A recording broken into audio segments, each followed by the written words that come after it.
Okay, today we're going to talk about how we use trigonometric ratios. So this covers the Integrated Algebra Standard AA44, which is find the measure of a side of a right triangle given an acute angle and the length of another side. So now we're going to focus on finding the measure of a side given an angle. Tomorrow we're going to focus on how we find an angle given a side. Okay, so our vocabulary is sine, cosine, and tangent. I should write that, the whole word. Sine, when you write that, that's just an abbreviation of the word S-I-N-E. And cos is an abbreviation of cosine. And tan is an abbreviation of tangent. Also, angle of elevation is what we're going to talk about today. Okay, so let's just go over one thing with you. If you find the tangent of an angle on a calculator, so let's say I want to find tangent of 60, right? Now, this means that if I had a 90-degree triangle, if I had a right triangle, and one of the acute angles is 60 degrees, I am looking at, so tan is TOA, right? So I'm looking at the ratio of the side lengths across and adjacent to this 60-degree angle. Now, it turns out that it's that any triangle, so depending on, we can have multiple different triangles that have a 60-degree angle as one of the acute angles, but the ratio of the side lengths are going to be the same. So we can use the calculator to find tangent by first going to mode. Okay, so on the calculator you hit mode, and then you see this screen right here. Okay, you're going to arrow down until you get to this area right here, and you are going to arrow right and press enter to choose degree. Okay, and then on your home screen, say second quit.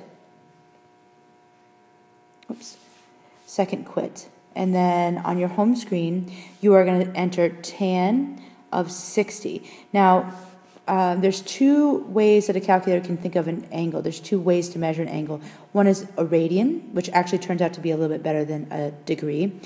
But you don't talk about radians until you get to Algebra 2. So we're going to go to degree, and that's why you can put in 60. If you said tan of 60 and you did not go into mode and change it to the degree mode, then it would come up with something very different. So make sure that you always do that first. Go to mode, arrow down, choose degree, and then second quit. Remember, to choose something, you arrow over to it and press enter. So then this is solid now. Then second quit gets you back to the calculation screen or the home screen, and you press tan of 60 and enter, and you get this. Okay, so the ratio of the side lengths in the triangles, like let's say this is x over y, the ratio of the opposite over the adjacent ends up being 1.73, so around it to the nearest hundredth. Okay, so we don't know what x and y are necessarily, but we know that the ratio is the same.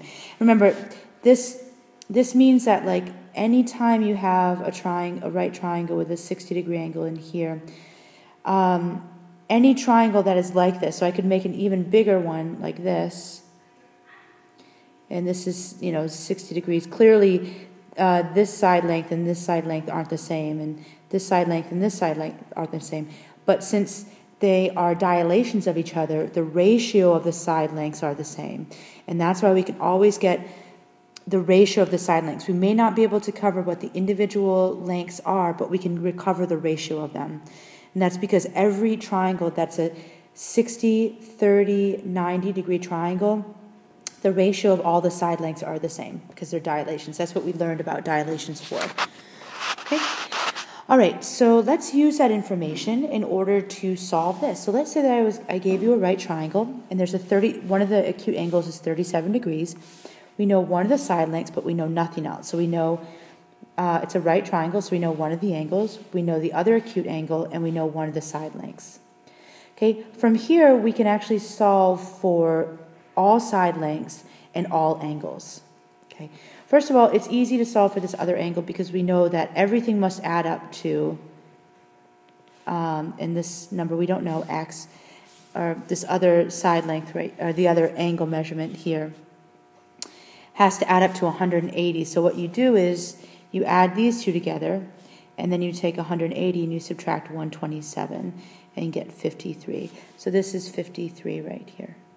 Okay? All right, so we know all the angles in the triangle, but we don't know any of the sides. Well, we know one of the sides. We don't know the other two sides.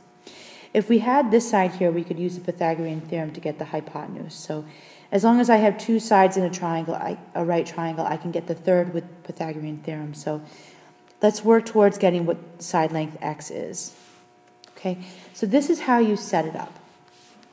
I'm going to use the angle that they gave me. It's always good to use the angle that they gave you and not the angle that you tried for, just in case you made a mistake with your calculation.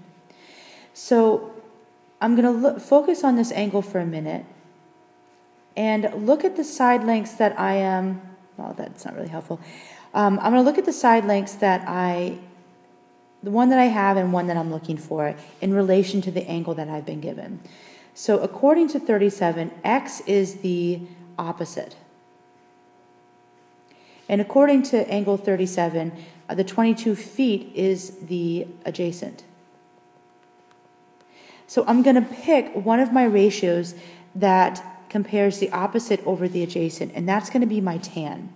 Okay, so I chose tan because the side that I've been given, according to 37, is the adjacent, and the side I'm looking for, x, is the opposite. So what I'm going to set up is this little equation here, tan of 37 degrees is equal to opposite, which I don't know, over adjacent, which I do know. Oops, that's 22 feet. Okay, so the only thing I'm missing here is in the ratio is the opposite. So here I want to solve for x. So in order to solve for x, I got to multiply by 22 to get rid of it in the denominator. So I have 22 times tan of 37 degrees. That's equal to x. Now tan of 37 is just a number, right? It's the ratio of the side length. So I can go in my calculator and calculate this. Okay, and so I just put this in because I calculated this on my TI-84. So 22 times tan of 37 gets me 16 point, I want to round to the nearest hundredth. So x is 16.58. Okay? So this right here is 16.58. That's that side, feet. Okay? Now, 16.58 feet, clearly this is an approximation. So I could use it in the Pythagorean theorem to get the hypotenuse, but it's not going to be as exact as if I used the ratios that the things that I've been given. Remember, I've been given that this is 37 degrees, and I've been given that this is 22 feet. So there's a couple different ways to find the hypotenuse. I could say the hypotenuse is equal to the square root of 16, I can use the Pythagorean theorem, 16.58 squared plus 22 squared. Or I could make another trigonometric ratio with the things that I've been given that are circled in green. So let's try that for a minute here. We have, let's see, we have the 37 degrees, we have the 22 feet, and let's say that we're trying to find, so I'm looking for the hypotenuse. Let's call that h. So according to 37, I have the adjacent side, and I'm looking for the hypotenuse. So the trig ratio that deals with that is adjacent over hypotenuse. That's the cosine.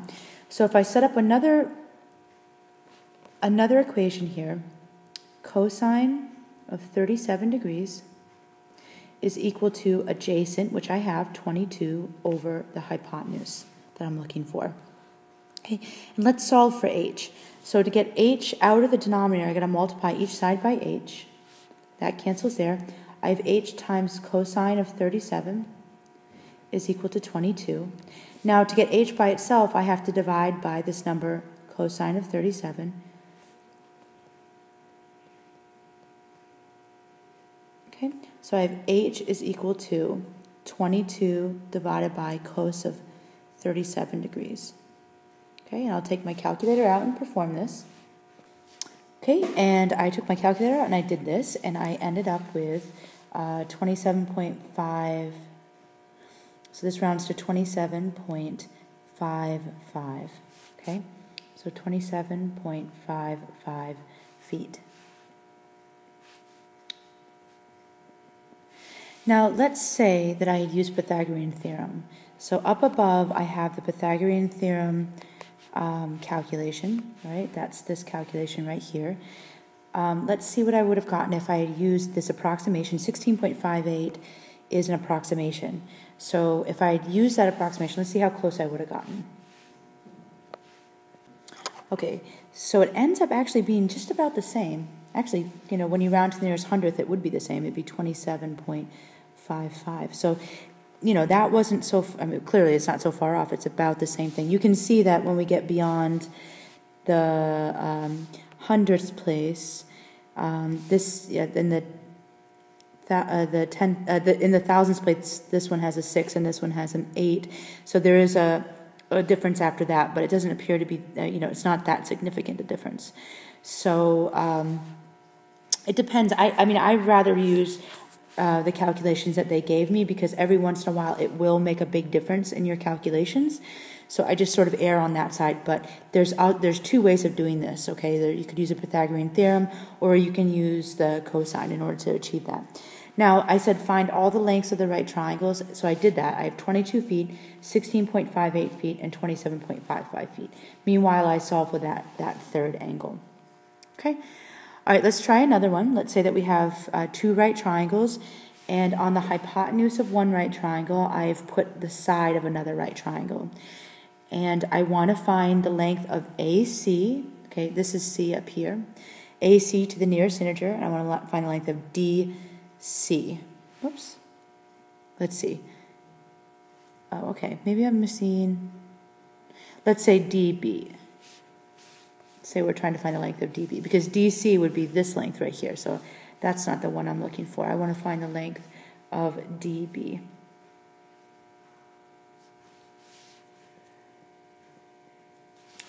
Okay, so let's talk about AC first. So if this is AC right here, let's highlight AC. Think about the role that it plays in triangle ABC. That's the hypotenuse. Okay. Now, I've been given one acute angle, and that's this angle right here. So that's 35 degrees. So let's think about what we are looking for, which is x. Let's think about what we've been given. We've been given, according to 35, we've been given the adjacent side, and we're looking for the hypotenuse. Now, the trigonometric ratio that deals with that is the cosine. So I'm going to set up my equation. I'm looking for the cosine of 35, and that's equal to the adjacent over the hypotenuse. Okay. Here I multiply each side by x to eliminate it from the denominator on the right side.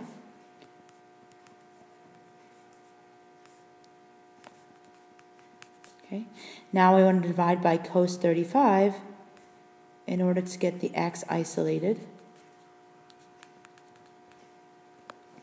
So I have x is equal to 20 divided by the cosine of 35.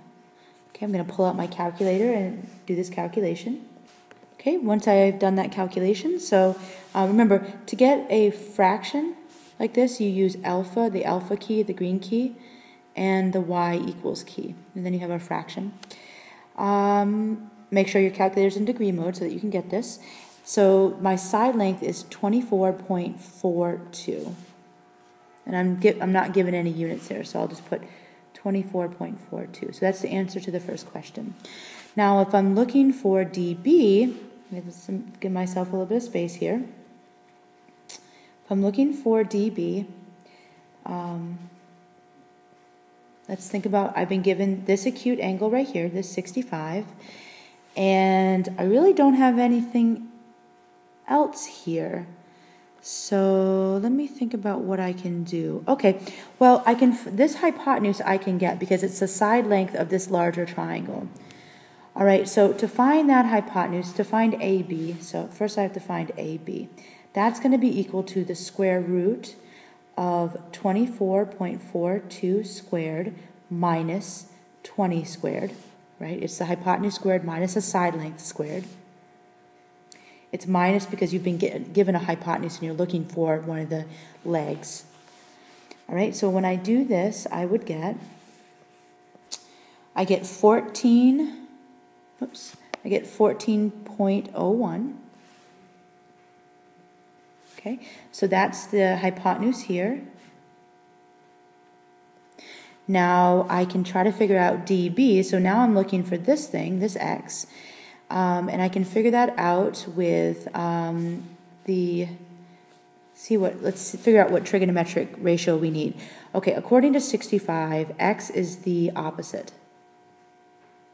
And I have the length of the hypotenuse. Okay, so that's going to be the sine. So let's set up this situation here. I have sine of 65 degrees is equal to the opposite over the hypotenuse. Okay, let's multiply each side by 14.01.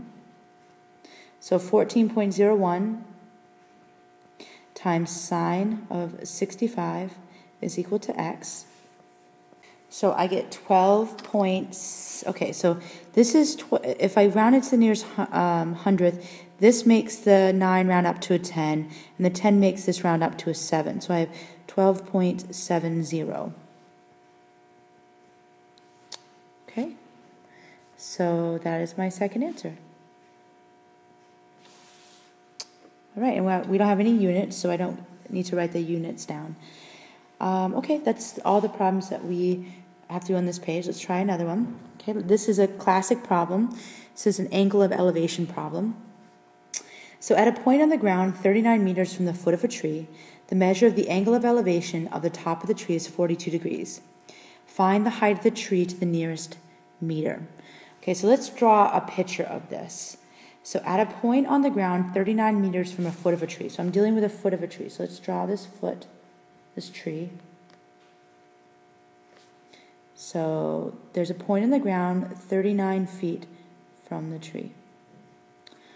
Okay, from the foot of the tree. The measure of the angle of elevation of the top of the tree is 46.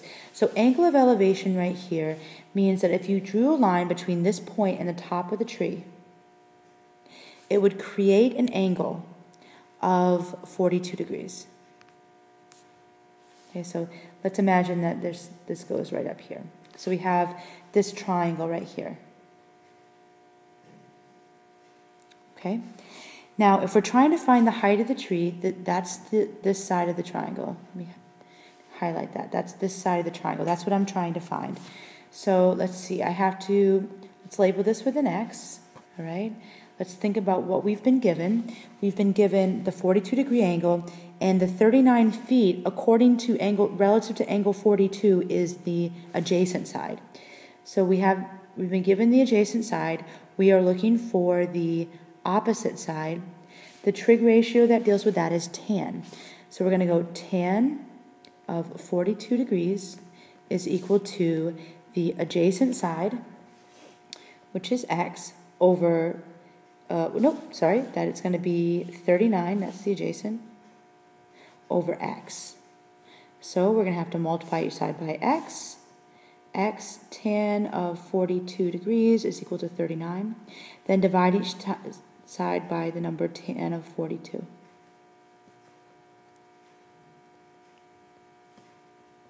X is 39 divided by tan 42. Okay? Okay, and when I do that on my calculator, I would get 43.31. So here is 43.31, and I accidentally put feet as my unit, but it's actually meters. So that's how tall the tree is, 43.31, which makes sense because trees are pretty tall. Okay, so that is the last problem that we have to do. Now remember, angle of elevation was our vocabulary word, so that is the elevation, the angle that an object makes with the ground. Okay, so if we said the angle of elevation of the sun, so like the sun is elevated over here, the angle of elevation it makes with the ground is going to be this angle right here. All right, you're going to have lots of problems that deal with angle of elevation, so it's important to write this down. When you get to Algebra 2, you're going to learn about angles of depression, and it's very similar to angle of elevation, but we're just going to deal with that for this year. And that's all you really need to know. So remember, what we were doing was we were given an acute angle, finding the measure of one or both of the sides of a right triangle. Okay, tomorrow we're going to think about how we can find the angle given the side of a right triangle.